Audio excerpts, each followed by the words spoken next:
नमस्कार। आज हम अपने असल मुद्दे पर बात करें, उससे पहले मैं कुछ और बातें भी करना चाहूँगा। हम जब अपने बारे में बताना चाहते हैं और जब हम की बात कर रहा हूँ तो मैं अभी सनातन की बात कर रहा हूँ। और जब हम अपने आप को सनातन के रूप में प्रदर्शित करते हैं, तो सनातन वह है जो हमेशा से था और हमेशा रहेगा, जिसे ना कोई मिटा सकता है, ना कोई बदल सकता है। और अगर कोई चीज बदल दी जा रही है या मिट जा रही है, तो वह सनातन नहीं कही जा सकती। पहली बात तो ये हमें समझ लेनी है। दूसरी बात, हिंदू धर्म को सनातन से जोड़ दिया जाता है, जो वस्तुतः बिल्कुल सही नहीं कहा जा सकता, क्योंकि हिंदू धर्म समय काल परिस्थिति वश परिवर्तित होता रहा है, और जो परिवर्तित होता रहा हो वह कभी सनातन नहीं हो सकता। इसमें हम बहुत से उदाहरण ले सकते हैं। वो हमारी सती प्रथा का उदाहरण हो सकता है, वो जौहर का उदाहरण हो सकता है, वह बाल विवाह का उदाहरण हो सकता है, और ऐसे कई उदाहरण हो सकते हैं जिसमें पहले जिन्हें हम शूद्र कहते हैं उन्हें पढ़ने लिखने की मनाही की गई थी, स्त्रियों के लिए पढ़ने लिखने की मनाही की गई थी। लेकिन आज के समय में जो हम तथाकथित हिंदू समाज कहते हैं, उनमें दलित वर्ग के लोग भी पढ़ रहे हैं और महिलाएं भी पढ़ रही हैं। बाल विवाह बंद हो गया है, सती प्रथा बंद कर दी गई है।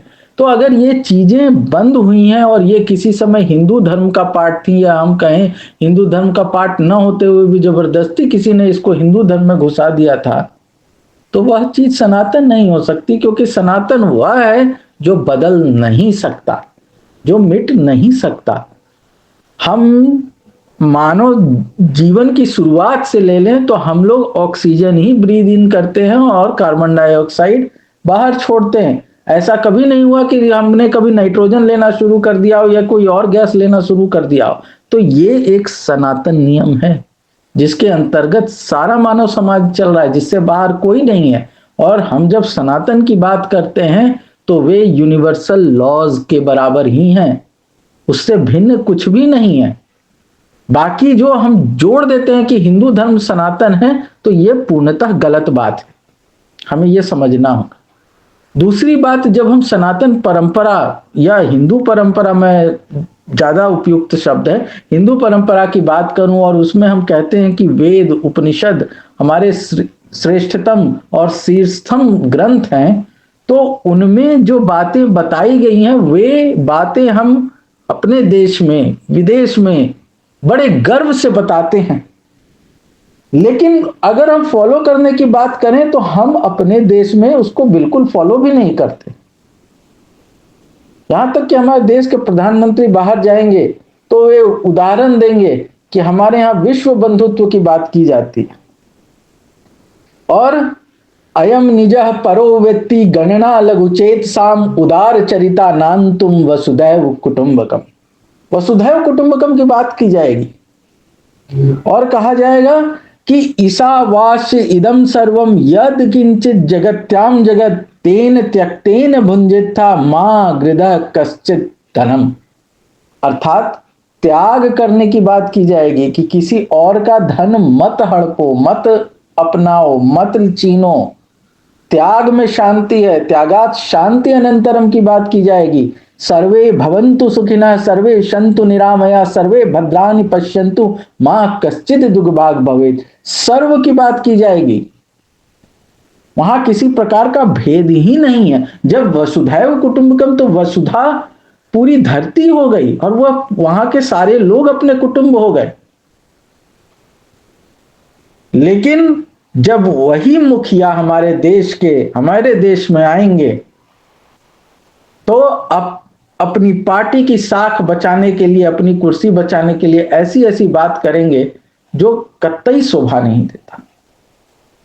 राजनीति में यह सब जरूरी होता है, लेकिन राजनीति में इतना क्या गिर जाना कि अपनी मूल संस्कृति को ही तोड़ मरोड़ देना और कहना कि ये सनातन है और हम सनातन की रक्षा कर रहे हैं। जो सनातन है उसकी रक्षा करने की किसी को जरूरत नहीं है, ये बात पहले स्पष्ट हो जानी चाहिए। जो ईश्वर में मानते हैं, अगर ईश्वर सबको बनाने वाला है तो उस ईश्वर को कोई नष्ट कैसे कर सकता है? तो उस ईश्वर को बचाने की किसी व्यक्ति विशेष को जरूरत नहीं है, किसी समुदाय विशेष को जरूरत नहीं है। और यह तो हम ऐसी बात ही ना करें, हम संकुचित मानसिकता की बात करें, हम उदार चरिता नानुतुम की बात ना करें। कैसी है उदारता? जहां हम अपने देश के नागरिकों के बीच भेद कर रहे हैं और बता रहे हैं कि ये अलग हैं, ये बाहर से आए हैं, ये गलत हैं। और ये भेद हम आज से नहीं, शुरू से करते आए हैं। और हमने लोगों को इतना बांट दिया कि लोग अलग थलग होते चले गए और आज भी हो रहे हैं। अब आते हैं हम असली मुद्दे पर, जो वक्फ बोर्ड एक्ट या वक्फ बिल एक्ट, जो भी आप कह लें, वक्फ एक्ट के नाम से चल रहा है यह विवाद। और मैंने बहुत लोगों से बातें सुनी कि वक्फ बोर्ड किसी भी जमीन को अपना बता देगा और बिना प्रूफ के वो जमीन उसकी हो जाएगी, ये गलत है। एक नासमझ बच्चे को भी, जो खिलौने से खेलता हो या किसी चीज से खेलता हो, उससे वो कोई बच्चा दूसरा जाके वो खिलौना छीन ले तो क्या वो बच्चा उसको आसानी से वो खिलौना दे देगा? नहीं देगा। और वो बोलेगा कि ये मेरा खिलौना है। अगला बच्चा भले कितनी ही बार बोल दे कि नहीं नहीं ये खिलौना मेरा है, लेकिन फिर भी वो बच्चा अपने खिलौने को अपना ही बोलेगा। क्या उसके पास कोई बिल होगा ये दिखाने के लिए कि ये खिलौना उसका है? या किसी और तरह का प्रूफ उससे मांगा जाए कि नहीं बताओ ये तुम्हारा ही खिलौना है, इसका क्या प्रूफ है? तो वो कह देगा बहुत से बहुत कि मेरे मम्मा ने दिया है, मेरे पापा ने दिया है, या मेरे किसी व्यक्ति ने दिया है, इसलिए मेरा है। वो कोई बिल या प्रूफ दिखाने नहीं जाएगा। तो जब हम बात वक्फ की करते हैं तो हमें समझना पड़ेगा कि इसका इतिहास किस प्रकार का रहा, कहां से ये चीजें शुरू हुई, कैसे ये चीजें आगे बढ़ी, और आज ये जिस भी रूप में है वहां तक पहुंचने का इसका क्या क्रम रहा, और आज इसमें जो भी हमें बदलाव यदि करने की जरूरत है तो वो किस प्रकार के बदलाव और कैसे होने चाहिए। बिना किसी चीज की जड़ को जाने, अगर कोई कुछ आपको बता रहा है किसी चीज के बारे में और आप अनजान हैं उससे, और बस एक बात पकड़ लें कि भाई वक्फ बोर्ड है वो सबकी जमीन ले लेगा, हड़प लेगा, ये कर लेगा, अगर ये बात होती तो आज कोई भी व्यक्ति अपने घर में नहीं रह रहा होता। वह वक्फ बोर्ड की जमीन के अंदर में रह रहा होगा, या तो उसको भाड़ा दे रहा होता या तो रोड पे होता। सारी जमीन वक्फ बोर्ड ले जाता बिना प्रूफ के, क्योंकि उसके पास अधिकार है। आपकी जो बातें मैं सुनता हूं कि वक्फ बोर्ड किसी भी जमीन को, किसी के भी घर को अपनी प्रॉपर्टी बना के ले सकता है विदाउट एनी प्रूफ, ये बात होती तो पूरा हिंदुस्तान ले लेता। कहां सेंट्रल गवर्नमेंट और स्टेट गवर्नमेंट लगे पड़े हैं, इनको तो कुछ भी नहीं मिलता, क्योंकि वक्फ बोर्ड के पास तो संपूर्ण पावर है, वो जो चाहे जिसका चाहे सब चीज उठा के ले ले। तो ये तो सिंपल सी समझने वाली बात है कि एक बच्चा भी बिना प्रूफ के अपना खिलौना जब दूसरे को नहीं देता, तो यहां लोगों के पास अपने घर की रजिस्ट्री होगी, जमीन के कागज होंगे, जो भी है वो रहते हुए कोई आपकी जमीन और ये कुछ भी ले जाएगा उठा के, और ये होता रहेगा। तो पूरा भारत देश तो आज वक्फ बोर्ड का होता। तो ये बात बिल्कुल गलत है कि वक्फ बोर्ड किसी भी जमीन को, किसी भी घर को, किसी भी प्रॉपर्टी को अपना बता सकता है और वह उसको ले जा सकता है, हथिया सकता है। वक्फ बोर्ड का भारत में भी इतिहास भारत की आजादी से पहले का है। 1913 में अंग्रेजों ने इसको मान्यता दे दी थी, और उसके बाद आजाद भारत में 1954 में नेहरू जी की सरकार के समय में स्टेट और सेंट्रल लेवल की एजेंसीज का गठन हुआ, ताकि वक्फ बोर्ड जो है उसकी कार्य प्रणाली को सुचारू रूप से चलाया जा सके और वह एक नियंत्रण के अंदर काम कर सके। उसके बाद 1995 में जो एक्ट आया, उसने ट्रिब्यूनल्स की ट्रिब्यूनल एक तरह का कोर्ट है, तो एक स्पेशल कोर्ट का गठन कर दिया जाता है ताकि उससे रिलेटेड जो मामले हैं उसकी सुनवाई त्वरित हो सके, जल्द हो सके और चीजें ज्यादा देर लटके ना, किसी को परेशानी ना हो। और उसके जो मेंबर्स हैं उसको चुनने का अधिकार भी स्टेट गवर्नमेंट के पास है और उसके ऊपर बैठा सेंट्रल गवर्नमेंट। अगर ट्रिब्यूनल की जजमेंट से किसी को तकलीफ है तो वह लीगल ग्राउंड्स पे अपने पेपर्स लेके हाई कोर्ट में जा सकता है।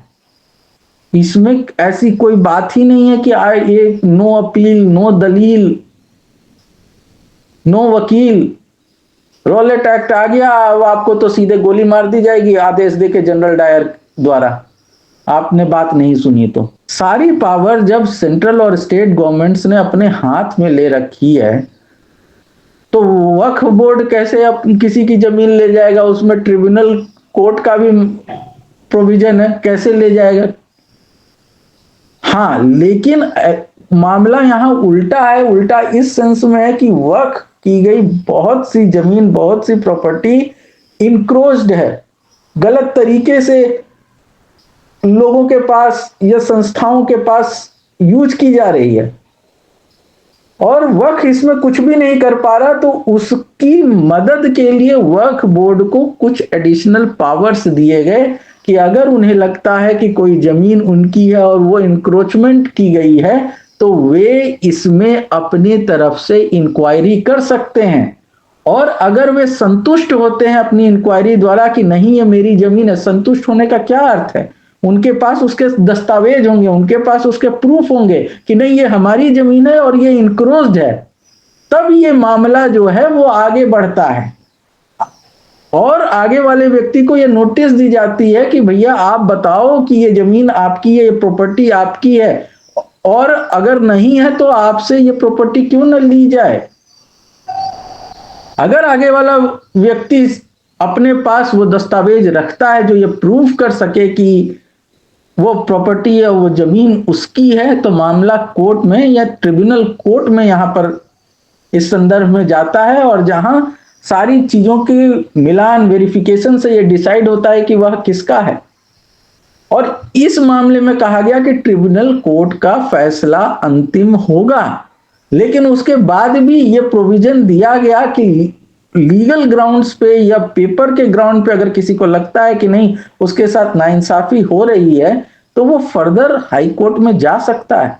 दिक्कत यह है कि हम में से कोई भी कोर्ट के जो ऑर्डर्स पास होते हैं या फिर जो एक्ट्स बनते हैं इनकी पूरी डिटेल कभी कोई जाकर पढ़ता नहीं। और मैं आपको बता दूं कि जो लोग किसी भी कोर्ट के ऑर्डर या एक्ट को एक बार भी पढ़े होंगे उन्हें समझ में आएगा कि ये कितना डिफिकल्ट, क्लिष्ट लैंग्वेज में और फॉर्म में होता है जो आम आदमी के लिए डिफिकल्ट होता है समझना। इसलिए कोई इतनी जहमत नहीं उठाना चाहता कि उसको क्लॉज बाय क्लॉज जाके पढ़े और समझे। किसी क्लॉज में शुरू में एक स्टेटमेंट दे दिया जाता है और उसके बाद उसके नीचे उसके टर्म्स एंड कंडीशंस लगाए जाते हैं। तो यहां ऊपर का स्टेटमेंट पढ़ के बता दिया जाता है, नीचे के टर्म्स एंड कंडीशन नहीं बताए जाते और लोग भ्रमित हो जाते हैं कि देखो इतनी गलत बात लॉ पास कर दिया। जब स्टेट के पास ये पावर है कि वह किसे चुनकर निर्णय करने के लिए बैठा रहा है, ट्रिब्यूनल कोर्ट में आपको सेशन लेवल क्लास 1 का जज चाहिए, एक मजिस्ट्रेट चाहिए, एक और एक व्यक्ति ऐसा जो मुस्लिम लॉ का जानकार हो, एक इस्लामिक स्कॉलर हो, और इनको चुनने का अधिकार स्टेट के पास है। तो अगर कोई नाइंसाफी हो रही है तो उसमें स्टेट भी जिम्मेदार है कि उसने गलत लोगों को चुन के बैठाया जो गलत निर्णय ले रहे हैं। और स्टेट के पास यह अधिकार है कि वह एक से ज्यादा ट्रिब्यूनल बना सकता है ऐसे मामलों की सुनवाई के लिए। और जब स्टेट लेवल की एजेंसी बनी है, सेंट्रल गवर्नमेंट पर एजेंसी बनाई गई है इन चीजों को सुचारू चलाने के लिए, तो उनकी क्या जिम्मेदारी है अगर गलत तरीके से जमीनें हड़प ली जा रही हैं तो। और लोगों में दुष्प्रचार किया जा रहा है कि किसी भी जमीन को वक्फ उठा के ले जाएगा और आप कुछ भी नहीं कर सकते हैं। और अब जो नया कानून पारित किया जा रहा है 2024 में, इससे सबकी जमीन सुरक्षित हो जाएगी, इससे भारत देश सुरक्षित हो जाएगा। वक्फ ने तो पूरी जमीन हथिया ली है। इस तरह की बातें करके, भ्रमित करके क्या मिलना है? तो बस अपनी सत्ता, क्योंकि हमें डर दिखाकर राज करना है। अभी आप देखेंगे कि पहले का कुछ बताया जाएगा कि ये हमारे धर्म में ये नियम था, इसके पीछे बहुत बड़ा विज्ञान था, लेकिन विज्ञान लोगों को समझाया नहीं जा सकता था, इसलिए कहानी बना दी गई और उस कहानी में किसी तरह का डर दिखा दिया गया ताकि लोग उसको फॉलो करें। यानी हम बताना चाह रहे हैं कि उस समय हमारी आम जनता जो है वो बहुत समझदार नहीं थी और उनको समझाने के लिए इस तरह से चीजें की गई, और वही चीज हम आज भी अप्लाई कर रहे हैं। वही डर, उसी तरह की बातें कि ऐसा नहीं करोगे तो वैसा हो जाएगा, एक पर्टिकुलर व्यक्ति या पार्टी को नहीं जिताओगे तो खत्म हो जाओगे, मिटा दिए जाओगे। और आम जनता को हम आज भी वैसे ही कम समझदार मूर्ख समझ रहे हैं कि हम इनको ऐसे डर दिखा के, क्योंकि ये तो कोई पढ़ेंगे नहीं, ना कोई किताब पढ़ता है, ना लॉ पढ़ता है, ना कॉन्स्टिट्यूशन पढ़ता है, ना किसी को कुछ पता है, तो आराम से डर दिखा के निकल जाओ और काम चल रहा है, लोगों का धड़ल्ले से चल रहा है। क्योंकि कोई 1954 का एक्ट निकाल के नहीं पड़ेगा, कोई 1995 का एक्ट निकाल के नहीं पड़ेगा, कोई 2013 का एक्ट निकाल के नहीं पड़ेगा कि क्या हुआ था। और 1995 का जब एक्ट पास हो रहा था तो बीजेपी का पूर्ण समर्थन था उस एक्ट को। आप उस समय का संसद की जो कार्रवाई है वो देख सकते हैं। इनका पूर्ण समर्थन था, इनको तकलीफ थी तो उस समय बोलते, तो उस समय इन्होंने कुछ नहीं बोला। जब इनकी वाजपेयी जी की सरकार रही तब इसके बारे में कोई ऐसी चर्चा नहीं हुई कि हाँ देश वक्त के हवाले हो जा रहा है, कुछ हो जा रहा है, क्योंकि मुद्दे अलग थे। अब कोई मुद्दा नहीं बचा है तो हिंदू मुसलमान जब तक नहीं किया जाएगा तब तक सत्ता नहीं बचेगी। तो डर का माहौल पैदा करो, बताओ कि तुम बहुसंख्यक हो के तुम्हारे साथ अत्याचार हो रहा है, अल्पसंख्यक तुम पे अत्याचार कर रहे हैं, और अगर आज तुम नहीं संभले तो सब मिट जाओगे, खत्म हो जाओगे। और उसका कोई गणित नहीं बताया जाएगा कि कैसे खत्म हो जाओगे, कैसे मिट जाओगे। जब देश में संविधान का कानून है तब कैसे कोई अपनी मनमानी करके चला जाएगा। अगर कहीं पर समस्या है, अगर कहीं पर कमी है तो उसे सुधारा अवश्य जा सकता है, उसे अवश्य सुधारना चाहिए। लेकिन आप किसी सुधार को करने के लिए पीछे वाली चीज को पूर्णतः गलत बताकर, पीछे वाले लोगों की मंशा को गलत बताकर, मतलब अगर दो लकीर, हमें बचपन में भी एक सवाल पूछा जाता था कि दो लकीरें सेम लेंथ की खींच दी गई बोर्ड पर और कहा गया कि इसमें से एक लकीर को बड़ी करके दिखाना है। तो एक लकीर को बड़ी करने के लिए या तो आप एक लकीर को और लंबा खींच दें या दूसरी लकीर को थोड़ा मिटा दें, कम कर दें उसकी लंबाई। तो लंबाई कम करने के लिए उसको थोड़ा मिटाना पड़ेगा। तो यहां अपनी लकीर को लंबा ना करके दूसरे की लकीर को मिटाने में लोग लगे हैं, तो इससे विकास कहां होगा? आप तो रुके हुए उसी पॉइंट पर, आपकी लेंथ नहीं बढ़ रही, आगे वाले को आप मिटाए जा रहे हो, तो पीछे वाले को मिटा के खत्म ही कर दो। लेकिन आप फिर भी तो उतने ही रह गए। मान लीजिए अगर 1 मीटर की दो लकीरें खींची गई हैं, आपने पीछे वाले को मिटा के समाप्त कर दिया है, उसने तो कुछ किया ही नहीं, खत्म बिल्कुल। तो आपकी लकीर भी तो 1 मीटर ही रह गई, आप एक से तो आगे बढ़े नहीं। और एक पर तो आप उसी समय थे जब आपने पिछली लकीर को मिटाना शुरू किया था, और आपने पूरा समय मिटाने में ही लगा दिया, अपनी लकीर को बढ़ाया ही नहीं। आज भी उसी काम में लगे पड़े हैं। हम विश्व गुरु थे, हमने ये लिख दिया था, हमारे ग्रंथों में ये लिखा था, वो लिखा था। और ग्रंथों में लिखा हुआ तभी पता चलता है जब कोई नई फाइंडिंग आ जाती है, तब हम निकाल के देखते हैं, अरे ये तो मेरे यहाँ पहले से लिखा हुआ था। हमें आज तक कभी ऐसी एक बात नहीं पता चली जो हमारे ग्रंथ में पहले से लिखा हो, दुनिया ने नहीं फाइंड आउट किया और हमने निकाल के दे दिया। उस पर लोग योग ले आएंगे कि देखो योग की खोज भारत में हुई थी, आज योग पूरे विश्व में फैला हुआ है, हमने योग को दिया। निसंदेह हमने बहुत सारी चीजें दी हैं, सिर्फ योग ही नहीं दिया है। अगर हम प्लास्टिक सर्जरी की बात करते हैं तो प्लास्टिक सर्जरी की शुरुआत भी भारत में ही हुई। लेकिन बात तब बिगड़ती है जब हम जहां थे हम वहीं रह गए, हमने अपनी लकीर लंबी नहीं खींची और बाकी लोग अपनी लकीर शुरुआत से 0 पॉइंट से स्टार्ट किया उन्होंने और वो खींचने में लगे रहे और वो हमसे कहीं आगे निकल गए और आज हम उनसे सीखने को बाध्य हैं, उनसे चीजें लेने को बाध्य हैं, क्योंकि हम वही 1 मीटर पर खड़े रहे, हम चीजें मिटाते रहे, आज भी मिटाने में लगे हैं, आगे बढ़ना ही नहीं चाहते। कैसी मानसिकता है, कैसी सोच। मुझे कहा जाता है कि आइडियल होना राजनीति में नहीं चलता, आइडियलिस्टिक सोच राजनीति में चल ही नहीं सकती। अगर तुम्हें राजनीति में बने रहना है तो तुम्हें झूठ बोलना पड़ेगा, तुम्हें लोगों को भ्रम में डालना पड़ेगा, तभी तुम आगे बढ़ सकते हो।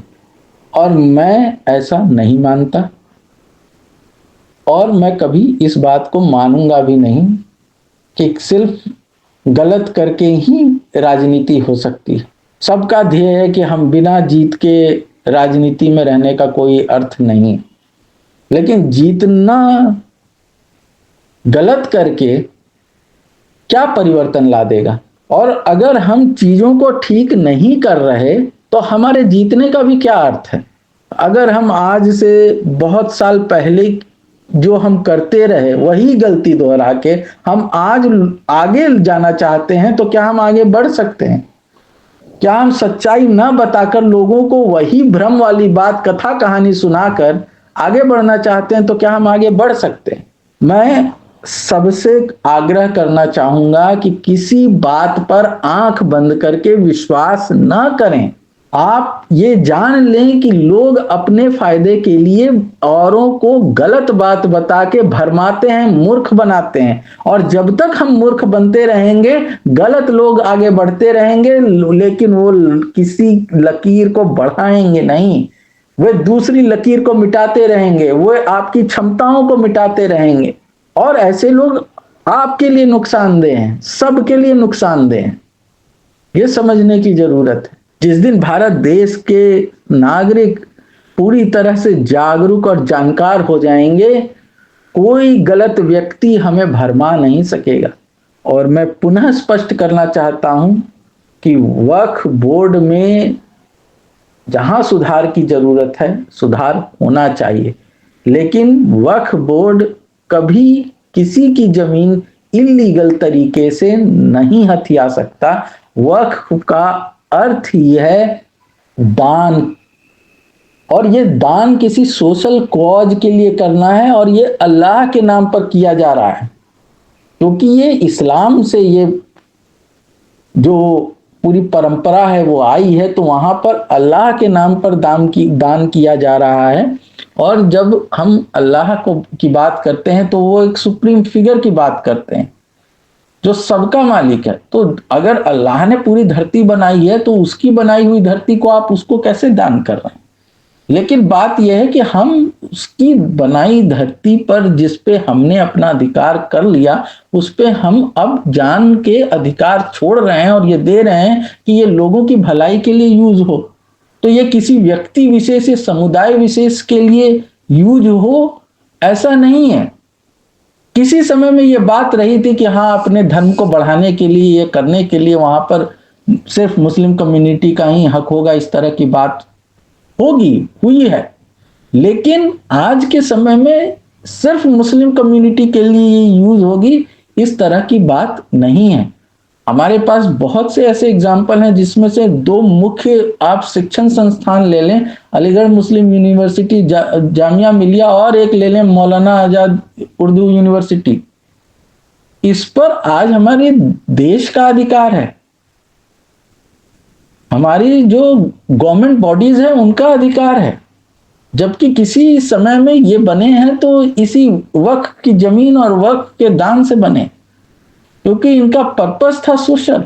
आज भी अगर कोई गवर्नमेंट बॉडी किसी जमीन पर अपनी संस्था या ऑफिस है वो काम कर रही है और वह वक्फ की निकलती है, तो पहले ये नियम था कि उस जमीन का या तो रेंट देंगे या अगर वो गवर्नमेंट बॉडी वो जमीन खरीदना चाहती है तो उस समय के मार्केट वैल्यू के हिसाब से उसको देकर वो खरीद सकती है, क्योंकि वो गवर्नमेंट बॉडी भी आम लोगों के लिए काम कर रही है, आम लोगों की भलाई के लिए काम कर रही है। तो पर्पस एक है, तो या तो वक्फ के पास रहे या गवर्नमेंट बॉडी के पास रहे। तो गवर्नमेंट बॉडी के पास ये पावर था कि वह उसको खरीद सकती है।